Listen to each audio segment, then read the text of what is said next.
கந்தா கடம்பா திருமுருகையா சிவகார்த்திகேயா மால்மருகா செந்தமிழில் திருப்புகழ் பாடி நின்றால் மனம் மிஞ்சிடும் இன்பம் விளையுதையா. சிரகிரி வேலவனை காண்கையிலே விழிவோரம் கண்ணீர் பெருகிடுமே. கந்த சஷ்டி கவச்சம் போதுவோர்க்கு கந்தன் கருணை என்றும் துணை வருமே. பங்குனி உத்திர நாளினிலே உனை நினைந்தே காவடி சுமந்து வந்தோம்.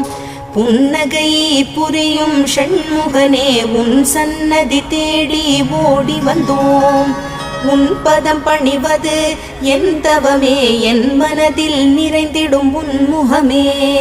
ஷண்முக பிரிய குஹ குரு சரவணனே வந்தே இன்னருளை தர வேண்டும். தென்பழனி மலையில் ஆண்டி முகம் சென்னிமலை